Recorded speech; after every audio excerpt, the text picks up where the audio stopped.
A bold challenge from the president on America's energy future.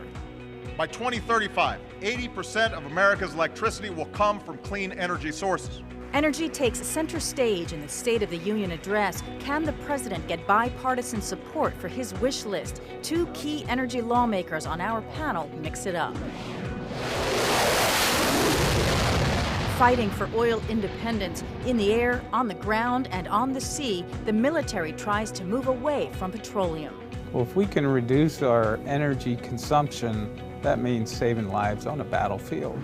And former CIA Director James Woolsey has been fighting for U.S. independence from foreign oil for decades. Meet a man who practices what he preaches, taking charge by turning his home into a model of energy efficiency.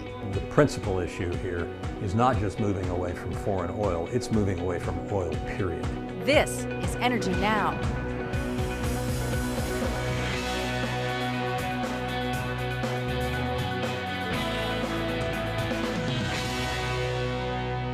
Hello, I'm Susan McInnes. Welcome to Energy Now, a weekly look at America's energy challenges and what we're doing about them. One of the things President Obama wants to do about them is spark this country's move to clean energy. And he wasted no time in his State of the Union address. The very first goal he announced was clean energy, which he said can strengthen our security, protect our planet, and create countless jobs. The president urged Congress to make clean energy a national goal, fund scientific education and research, and pay for it in part by dropping tax breaks for oil companies. So tonight I challenge you to join me in setting a new goal. By 2035, 80% of America's electricity will come from clean energy sources.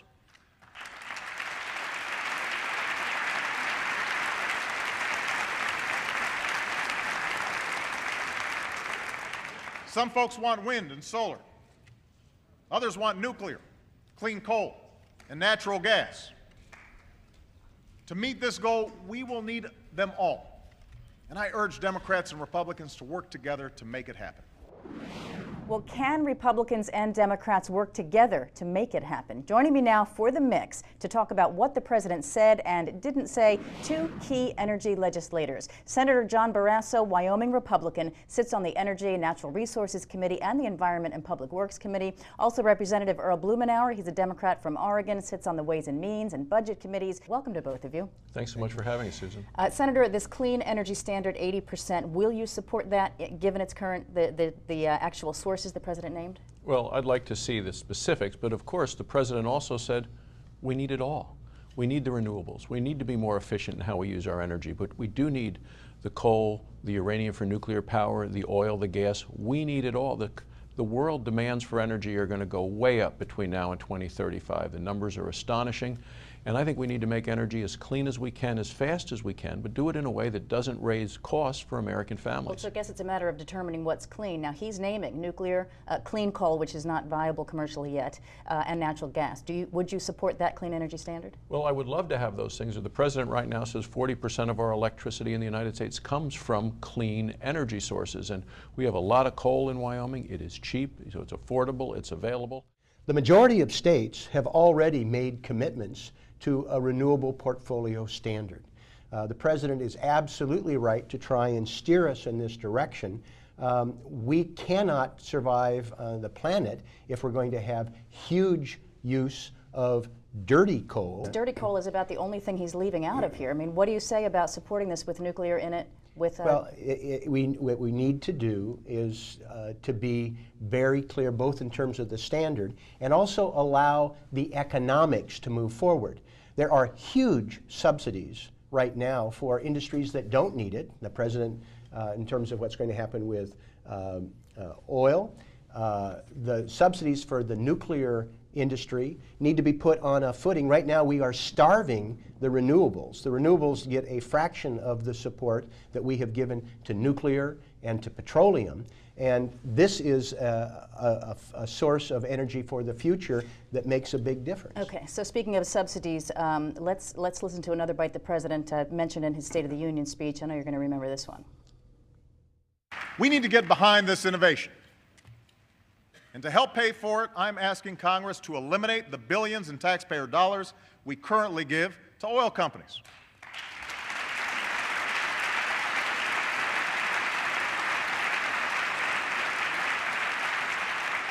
I don't know if you've noticed, but they're doing just fine on their own. So instead of subsidizing yesterday's energy, let's invest in tomorrow's. Now that's going to meet some stiff resistance from industry and from many in Congress. I mean, these sounds like the same tax breaks the president tried to eliminate earlier. Congress never agreed to that. Why would they agree now, Congressman? Well, there are two things that come into the fore. One is that people are starting to realize that it's a zero-sum game with our subsidies on the tax side of the equation, and we have a deficit. We have to be clear about what we are supporting. It makes much more sense to support renewable energy that needs it than petroleum that doesn't. Well, the president wants to add $8 billion in new clean energy funding into the budget. I mean, can this be funded? Well, it's a matter of how you do it and how you. Clearly, we have huge debt in this country. The debt is it's irresponsible. It's unsustainable. We can't continue with the kind of spending that we have now. But you know, for the man and woman at home, when they're paying over $3 a gallon at the pump, they're concerned whenever they see anything that may actually raise that cost for them. You know, the president's own budget, his deficit commission has suggested raising the price of the pump, gasoline what about prices. eliminating these subsidies? Would that lead to higher prices? Well, I think it would. I would think it would raise the cost at the pump. Would impact on that. So can these goals be funded with better loan guarantee programs, faster permitting, that sort of thing? Well, what we've seen in terms of the renewables is that so much of the subsidies have really been the only way that some of these companies have survived. These renewables have not been able to compete economically in the world of energy. So you need to say, what are the ways that we can make the available, affordable sources of energy as clean as we can, as fast as we can, because that's the way to not raise the cost for American families, especially when you're competing, as we had the president of China recently here, what his concerns were, and his goal to make the dollar kind of a currency of the past. Do you think the stimulus funding is working for the solar companies? This is a classic example of where we have it on its head. We have a global price of petroleum. So if it really does drive down the price, it's driving down the price more for the Chinese, for the Japanese, for the European, at the expense of the American taxpayer. If we they don't need it to explore for oil. If we put that into helping emerging technologies, the price of wind, the price of solar is going down dramatically. If you're right, every year it's a scramble because these things have to be renewed. And they need a steady source of funding. Unlike petroleum that doesn't need it and it's permanent. Well, the industry would argue they spend millions on very risky exploration. And they will do so anyway because of the price. But that's not the case of solar and wind. So if we made a shift to give permanent support or longer term support, I don't think it should be forever, but when these things get on their feet, we can wean it away. But that's not what we did for oil. The other issue is energy security. As a nation, I mean, we continue to send hundreds of billions of dollars overseas to people who are not our friends in the Middle East. And we need to be using all the sources of American energy that we can, and that's the renewable. It's clearly being more efficient, and people tend to overestimate what they save and underestimate what they use, but it's also the red, white, and blue jobs that power this country. It's all of those sources that the president talked about with clean energy: coal, oil, gas, and uranium. How about facing facts here that only Congress can pass legislation, and it doesn't look like there's going to be any action on anything the president said in this speech? Well, I, for one, disagree. I mean, I think the pressures in terms of we're watching a whole emerging clean energy technology, and you talk about security, they can't take away our sun, they can't take away our wind, but we are dependent on imported oil, and that's going to get worse over time. We only have a tiny fraction. So I think the pressures on the deficit and the emergence of clean technology sets a dynamic where I think it is actually possible to move forward. Senator Lugar had a very interesting speech about energy conservation. I think there are some possibilities in this Congress. All right, Senator Barrasso, Congressman Blumenauer, thank you so much for your insights. Thanks for having us.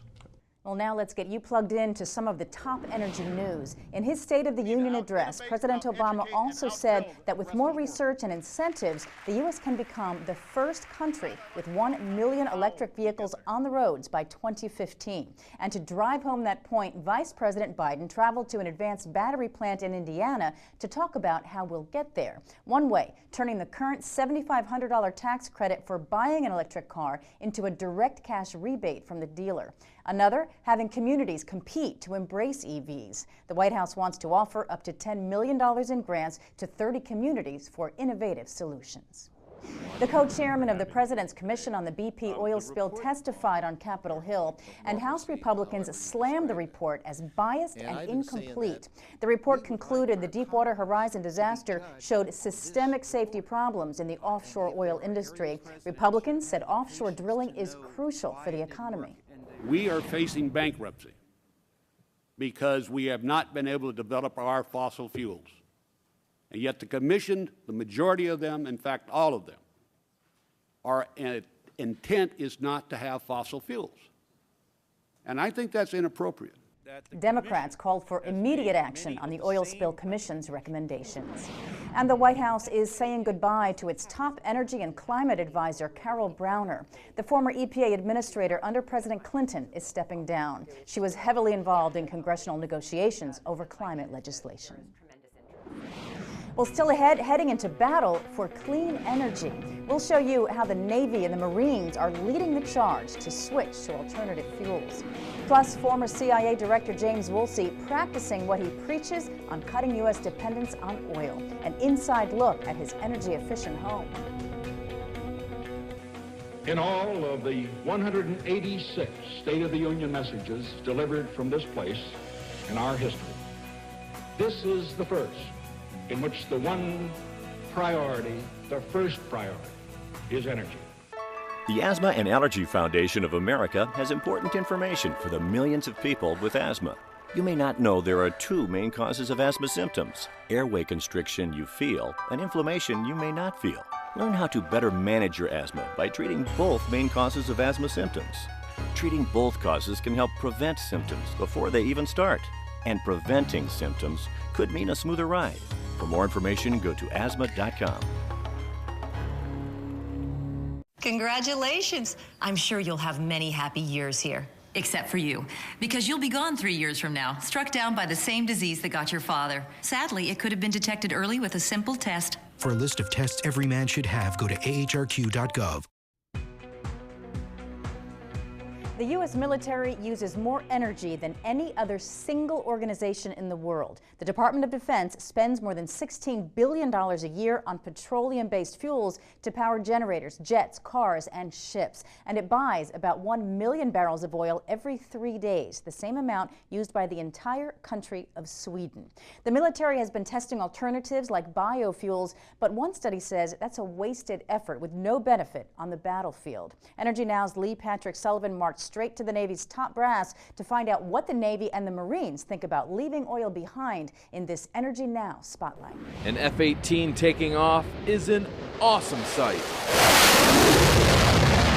But it's not that unusual. So why all the press here at the Pawtuxet River Naval Air Station in Maryland? They've come here to see if the aptly named Green Hornet fighter jet can fly using a mustard seed for half its fuel. For pilots Tom Weaver and John Collier, it was an historic flight.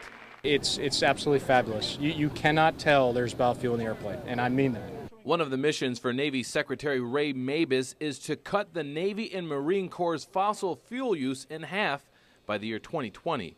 But critics point to a report out by the Rand Corporation that says biofuels are unproven, too expensive, and there's no infrastructure in place to support an institution as large as the U.S. military. If you flip a line from Field of Dreams, if the Navy comes, they will build it. And I think that as the demand increases from the Navy, from the Marine Corps, and from the other services, you're going to see the price begin to go down, and you're going to see infrastructure begin to be built. And Secretary Mabus says when it comes to switching energy sources, the Navy has had a sea of change. In the 1850s, we went from sail to coal. In the early 19th century, we went from coal to oil. And in the 1950s, we pioneered nuclear. Every single time, there were people that said, you can't do it. You're changing one very certain means of transportation for one that is not that certain. And every time those naysayers were wrong. The Navy's fleet already gets 17% of its energy from a non-fossil fuel source, nuclear. But Secretary Mabus says by 2016, it will have a completely fossil fuel-free strike force. How's that for energy security? We just launched the first hybrid ship, a big ship, a big deck amphibious ship, built in Pascagoula, Mississippi, went around South America to its home port in San Diego, saved $2 million in fuel costs, first voyage. The USS Macon Island, a $2.5 billion amphibious assault ship. In civilian terms, it's a mini aircraft carrier designed for Marine Harrier jets. Was it hard to change the thinking here in this building when you started saying about energy savings? I know for a fact when you said hybrid ship, I pictured a Prius with a sail. I really did. Well, it looks more like the ship behind me than it does a Prius with a sail. You know, it really has not been. And I don't think anybody would ever accuse the Marine Corps of being soft on anything. No, and don't say that I said that. But they have embraced this more enthusiastically than almost anybody else. Secretary Mabus said he would work on getting us aboard that hybrid ship. Well, the Secretary of the Navy kept his promise, and I am on the flight deck of the USS Macon Island, the Navy's first and only hybrid ship. And our lens isn't wide enough to show you how huge this thing is, but I can guarantee you that's the last time I will ever compare this ship to a Prius. Its hybrid technology is expected to save the military $250 million in fuel costs over its 40-year lifespan. And it's not just its hybrid engine. The ship has several green features, from an onboard plastic recycling facility to a chemical-free process that turns seawater into drinking water. Now, I know you've heard the saying that a military runs on its stomach, so what better place to save energy than in the ship's galley? Right here are convection ovens. They use 20% less energy than just your normal standard oven. They have these crock pots right here. They are also run by electricity. On a normal ship, they would run on steam, which uses more energy. In total, this galley can service 1,200 seamen and one reporter. But we're here to see the goods, the breakthrough engine that makes this ship a hybrid. And this is the man in charge with keeping this technology ship-shape. He's GSM-1 Nicholas Ayers. Can we go inside there? Yes, most definitely. Let's go. All right. So cool. This is the LM2500 Plus, capable of 35,000 horsepower, like I said. Did you say 35,000 horsepower? 35,000 horsepower. This massive turbine creates electricity to run an electric motor, not to charge a battery. So I guess it's more like a Chevy Volt than a Prius. Now, when the ship is traveling less than 10 knots, it uses its electric motors. Faster than that, it switches to its direct diesel engine. This is a fully functioning ship. You don't lose any of your battle readiness by having this gas turbine. Correct. Absolutely. We have we can get underway. Boiler ships, it takes them 3 days to get underway to start the plant, get it up to temp. I believe it's about 3 days. Us, we can get underway in about an hour. We've covered savings in the air and on the sea. What about land? That brings us to Camp Pendleton, California. Here, Marines are training, among other things, to be more green. Photovoltaic solar panels are being installed on buildings here, and the Kentucky bluegrass has been replaced by more appropriate desert landscaping, saving the base water. The base just received a fleet of hydrogen-fueled vehicles, while others on the base use compressed natural gas. At nearby Camp Miramar, the world's largest solar EV charging station is being finished. But it's not just about having a smaller carbon bootprint. Colonel Frank Ritchie is the Marine base commander. Well, if we can reduce our energy consumption, that means saving lives on a battlefield in the long run. Saving lives because to get fuel to a war zone requires a convoy. And convoys account for 60% of all combat deaths in Iraq and Afghanistan. Marines from Camps Pendleton and Miramar tested out some fossil-free technology in the California desert. With generators, we have to frequently check the oil, change the oil, antifreeze, troubleshooting the electronics. When they heat like this, they can overheat and shut down regularly. So with the solar panel, I mean, really, if you have a cloth or a broom or something, you can dust it off and keep moving. And despite the high price tag on biofuels, Secretary Mabus says it's the ability to save lives on the battlefield that has led both the Navy and Marines embracing his energy-saving goals. It's not something that I'm pushing that everybody else is resisting. I mean, I'm pushing on an open door here. Lee Patrick Sullivan, Energy Now. Well, the USS Macon Island will soon lose that one-of-a-kind status. The USS America, the Navy's second hybrid ship, is scheduled to set sail in 2013. Well, still ahead, his mantra is energy independence, renewable energy, and national security. And former CIA Director James Woolsey is taking action at home. He takes us inside and out to show us how he is doing his part to make the country more energy efficient. We, the United States, are not blameless. Our growing dependence upon foreign sources has been adding to our vulnerability. Meet the faces of influenza, groups who should be immunized every year. I have a chronic medical condition. Asthma. Pregnant during influenza season. We live with a baby under 6 months old. I'm 14. Age 50 or older. Care for someone at risk. The American Lung Association asks, are you one of the faces of influenza? See your healthcare provider about getting vaccinated. It's a safe and effective way to prevent influenza. Visit facesofinfluenza.org.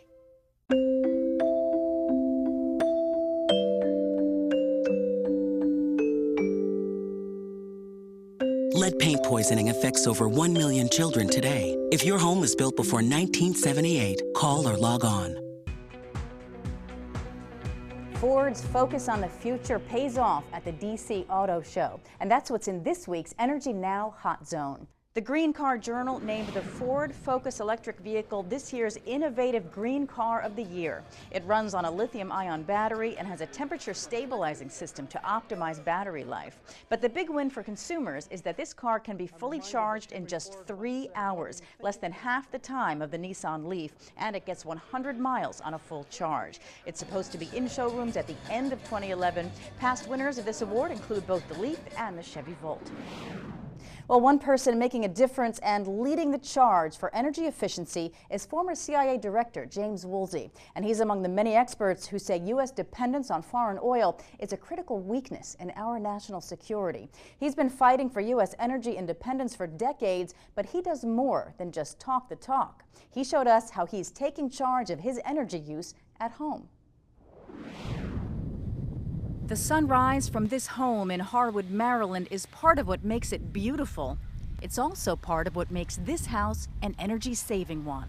Kitchen lights, freezer, the well pump, refrigerator, these are charged by the photovoltaic cells on the roof. The eco-friendly bells and whistles on this home are fascinating, but one of the most interesting things is who owns it.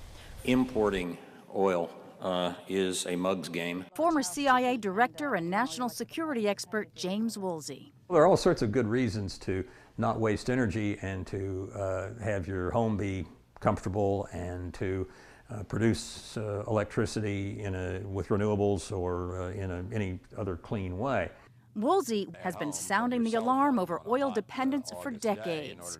In interviews, I guess it's 8 out of 10 of the world's leading oil exporters are dictatorships or autocratic kingdoms. In speeches, we need not just to buy less foreign oil, but to undermine oil's monopoly on transportation. Even on late-night TV. Shouldn't we just use all the oil up and then start working on an alternative? Because then there'll be a real call for it, right? That's one approach. That's one approach. The problem is, as we run out, a larger and larger share comes from the Middle East. So if there are terrorist attacks there or governments decide they don't like us or something, they can make it very expensive for us. That's why changes here are more than an effort to protect his wallet. They're a baby step, perhaps, toward protecting the nation.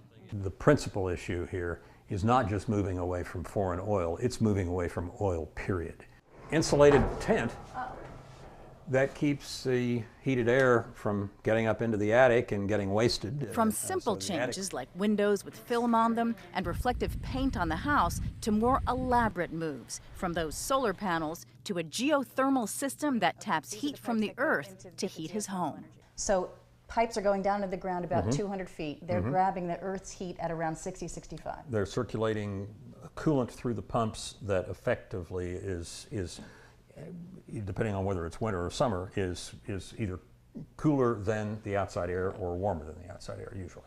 Outside, a barrel recovers rainwater, and wisteria vines help out year-round.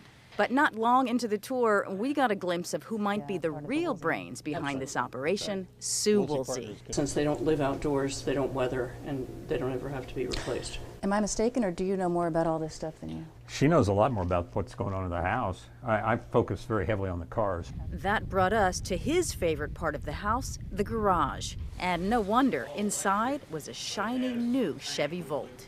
Just came today. It came today? Now, how excited are you about this? Oh, it's terrific. I love this concept of an extended range electric vehicle. And even with 2 cars and a truck, there's no gas guzzling here. Almost no petroleum in that, and 0 petroleum in my pickup truck because it runs on 100% biodiesel. And my Prius, it's a plug-in over there. But it was the Volt I wanted to ride in. So, after a quick charging demo, and an important question of mine, but Jim, do the seats heat up? Yes. We were off. First outing. Should we take it out on the road this time? Sure. We didn't go far before hearing Woolsey's familiar drumbeat. Using electricity, using biofuels, and having more efficient engines and lighter weight but stronger car bodies, all of those steps, basically you want to make oil boring. There was nothing boring about this drive in a brand new EV, nor at the dock of the bay. Powered partly by a tiny turbine Woolsey installed where his catamaran soaks in some solar. By day's end, it was pretty clear this man who talks the talk also walks the walk. Well, yeah, sometimes we stumble the walk, but we walk it, try to.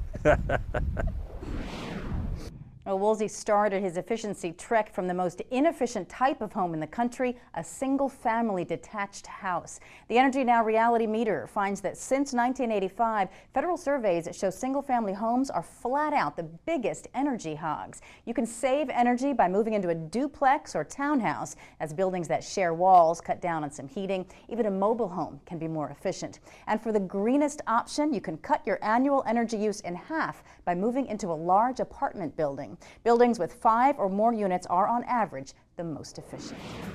And that's it for this week's Energy Now. Check out our website, energynow.com, to see extras from all of our stories today. Also, look for us on Facebook, Twitter, and YouTube at Energy Now News. We'll see you next week.